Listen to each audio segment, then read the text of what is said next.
The autumn sun cast a golden glow over Washington, D.C. as CNN cameras were carefully set up in the Oval Office. Donald Trump adjusted his signature red tie and ran his fingers through his styled hair, waiting for the cue to go live.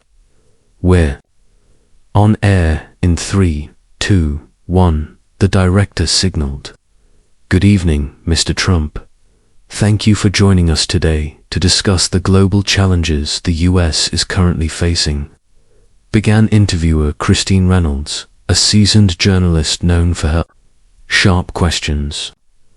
Trump leaned back confidently in the presidential chair. "Always a pleasure, Christine. No one understands global challenges better than I do, believe me." The interview continued as expected for nearly 40 minutes, covering tensions with China, trade deals, and domestic issues. Then, Christine shifted the topic to Africa. "Mr. Trump, the government of Burkina Faso recently announced economic reforms, including nationalizing mineral resources and forming new alliances with emerging powers. What's your view on how this might affect U.S. relations?" Trump frowned, clearly uncomfortable. Off camera, his advisors exchanged uneasy looks. "Burkina, what?" "Look, I'll be honest with you, Christine. We're talking about a totally irrelevant country on the world stage," he said with strong gestures. "They can nationalize whatever they want. It doesn't affect America. We have deals with countries that truly matter." Christine tried to interject, but Trump went on. "What's it called again?" "Burkina Faso. I bet most Americans couldn't find it on a map, and why should they? It's irrelevant. They don't produce anything we need. No influence, no power. We focus on countries that actually shape the world." The studio fell silent except for the hum of the cameras. Christine regained her composure and added, "To clarify for our viewers, Burkina Faso is a West African country of 21 million people. Since 2022, it has been led by Captain Ibrahim Traoré, who came to power through a military coup and promotes nationalist and anti-imperialist policies." "Whatever," Trump interrupted, waving his hand. "Military coups, instability, that's why these places stay irrelevant. They can't even maintain a proper democracy."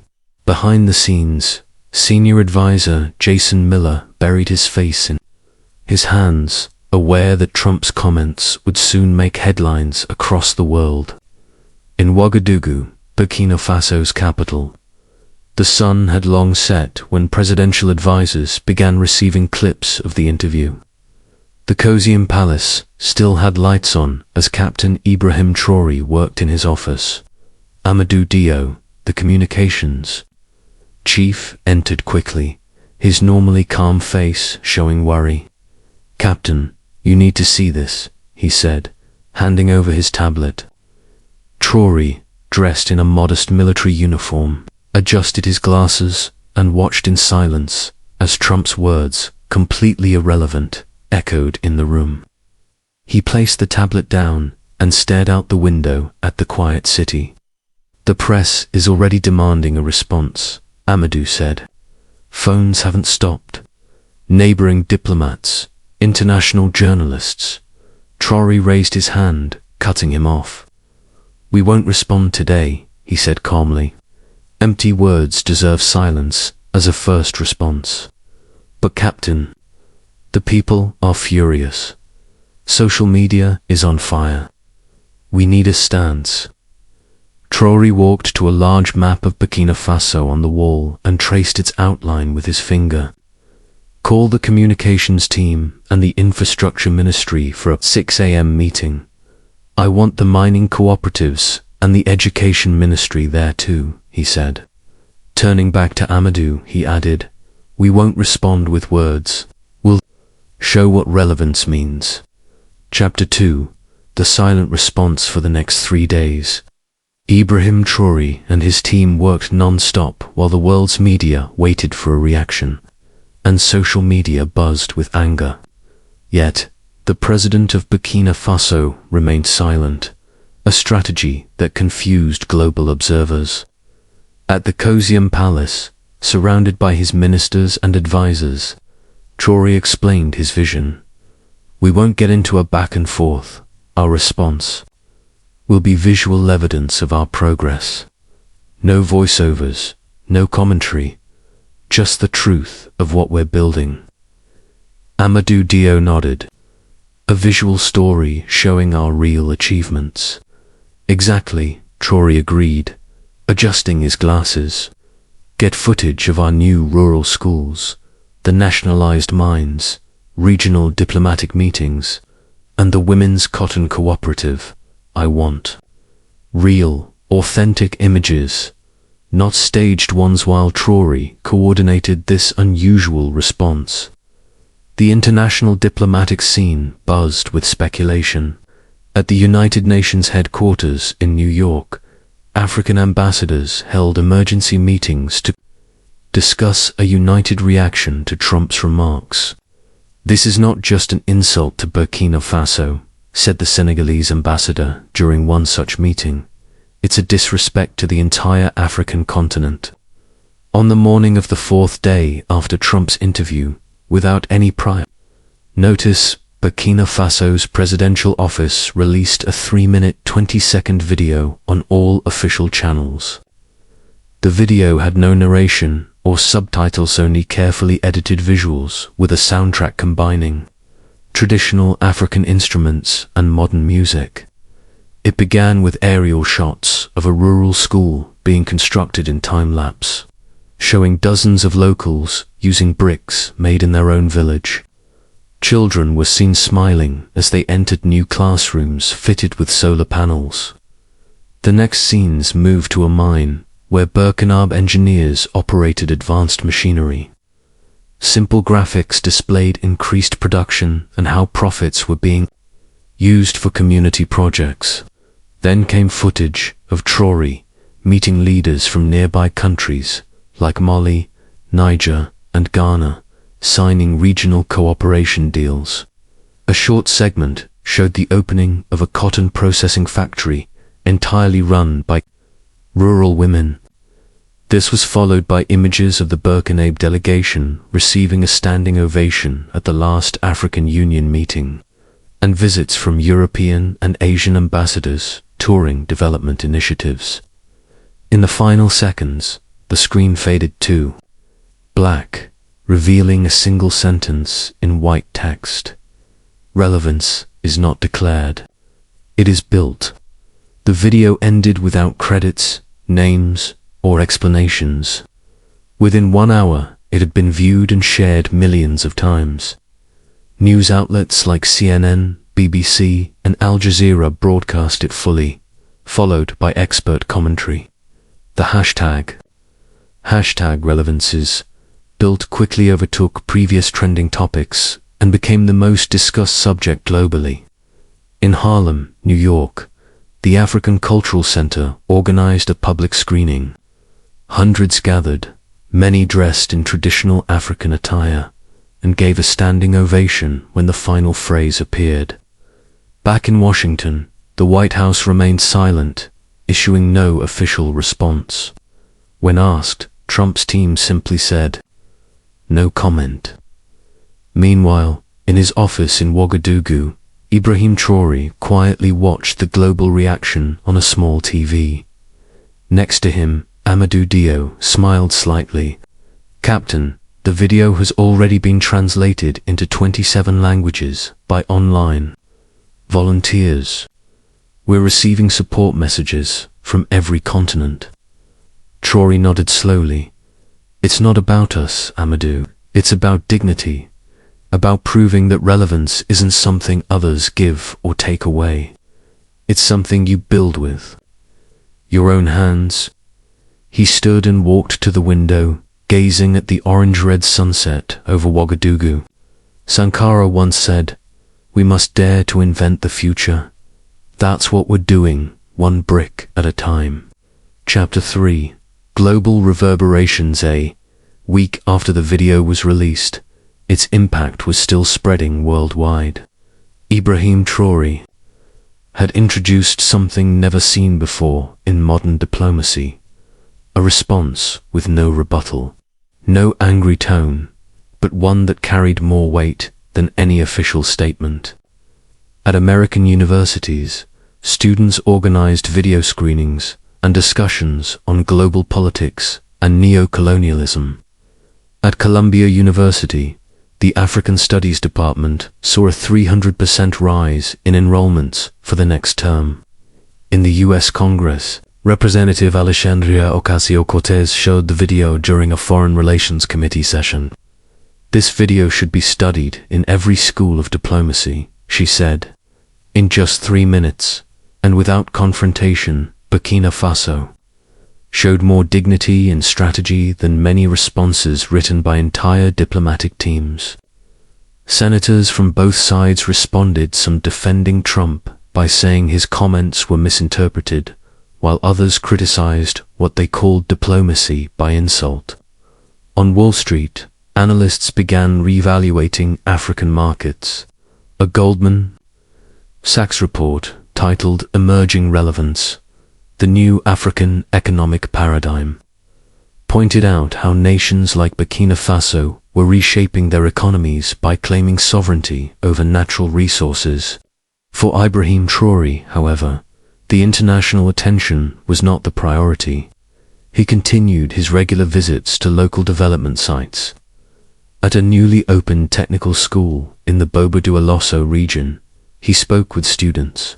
A French journalist managed to ask the question everyone was waiting for: "Captain Traoré, what would you personally say to Donald Trump after his remarks?" Traoré adjusted his glasses and looked directly into the camera. "I would invite him to visit Burkina Faso too, see with his own eyes what we are building, to meet our people, our culture, our vision for the future. Sometimes, seeing is the only way to truly understand." This response, shared and translated across the world, was seen as a display of diplomatic maturity, sharply contrasting Trump's earlier remarks. At the White House, tension continued to rise. Advisors urged Trump to issue some form of retraction, but he stubbornly refused. "Why should I apologize? They should be thanking me for the attention they're getting," he said during a heated Oval Office meeting. Jason Miller, his communications advisor, tried to explain the seriousness of the situation. "Sir, this is damaging our relationships not just with Burkina Faso, but with the entire African continent. Leaders from Nigeria, South Africa, and Egypt have already expressed their support." Trump dismissed the concern. "So what? We don't need them." The Secretary of State interjected, "Actually, we do. Africa holds the largest reserves of critical minerals needed for green technology and defense. China and Russia are rapidly increasing their influence there, while we're falling behind."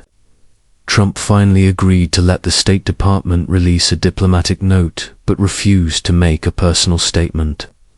The note, published the next day, was widely criticized for its formal tone and lack of sincerity.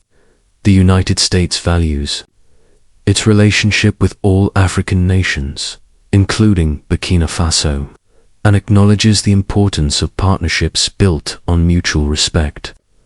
In contrast, world leaders continued to comment more openly.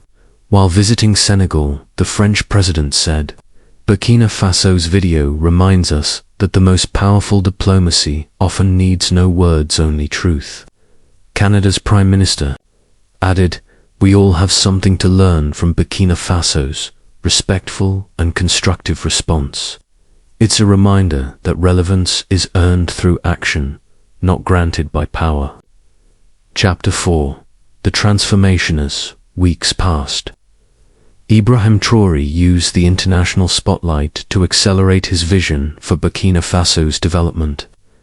What began as a diplomatic conflict turned into a unique opportunity to reshape the country's global image and future.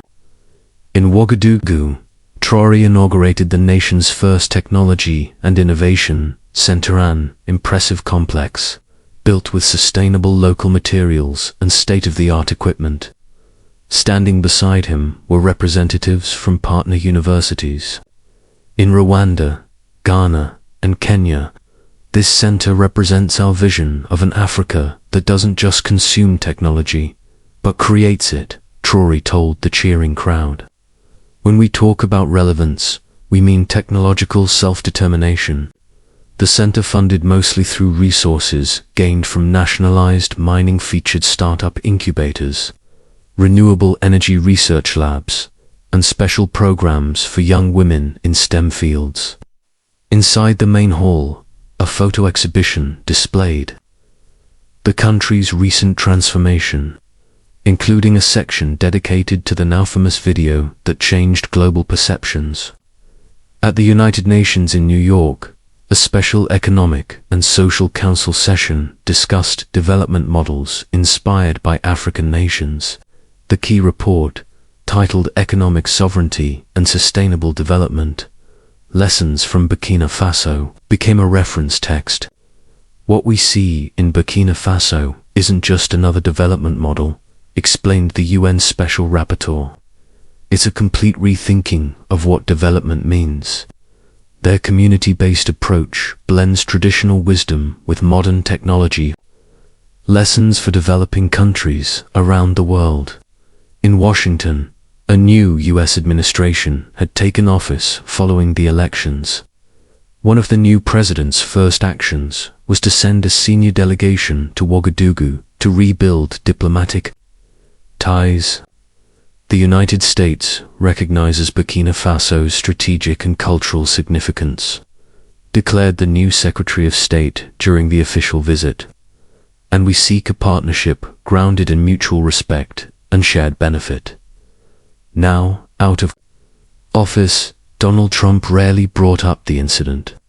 When asked by reporters, he usually claimed he was misunderstood or quickly changed the topic. In a Fox News interview, he finally said, "Look, maybe I didn't know enough about that country at the time, but now everyone knows where Burkina Faso is, right? In a way, I put them on the map." The comment sparked immediate backlash online, and the hashtag we were already on the map went viral within hours. Ibrahim Traoré, however, remained focused on the future. In a cabinet meeting, he reminded his ministers, "The world is watching us now, but we build for our people, not for the cameras." True relevance is measured in better lives, not in media coverage. 1 year after the incident that brought Burkina Faso into the global spotlight, Ibrahim Traoré stood before a gathering of students at the University of Ouagadougou. The auditorium was filled with young people eager to hear from the leader, who had not only reshaped their country's international image, but also redefined their sense of national pride. "A year ago, someone called us irrelevant," Traoré began, his voice calm but strong throughout the hall. "Today, I'm not here to speak about that event, but to speak about what relevance truly means." He walked slowly across the stage, not wearing his military uniform, but a simple, elegant, traditional outfit, symbolizing his transition from military figure to statesman. "Relevance isn't defined by how often your name appears in foreign headlines," he continued. "It's defined by the dignity with which your people live, by the schools where our children learn, the hospitals that care for the sick, the farms that feed us, and the factories where our resources are transformed by our own hands." The students listened intently. Many of them had been inspired by Traoré's leadership to pursue careers in key fields like engineering, agriculture, medicine, and education. The video that captured global attention showed only a small part of what we are building. Explained, "The real work happens daily, in moments no camera sees, when a teacher stays late to help a student, when a farmer tests a sustainable method, when an engineer solves a problem using local materials, when a diplomat secures terms that respect our sovereignty. Since the video's release, Burkina Faso had changed in both visible and unseen ways. Nationalizing mineral resources had increased government revenue by 47%. Funds that were redirected into education, healthcare, and infrastructure. Literacy was on the rise, infant mortality was falling, and perhaps most importantly, new sense of hope had taken root. Young people who once saw no future in their homeland were now starting businesses, launching local projects, and pursuing higher education with the aim of contributing to their country's development. Our greatest victory, Traoré told the students, is not that we changed how others view us, but that we changed how we view ourselves. During the Q&A session, a young woman asked the inevitable question, "Captain Traoré, do you think President Trump ever watched our video?" A faint smile appeared on Traoré's otherwise serious face. "I don't know," he replied. "But that was never the point. The video wasn't meant for him. It was meant for us and for anyone willing to see beyond stereotypes and simple narratives."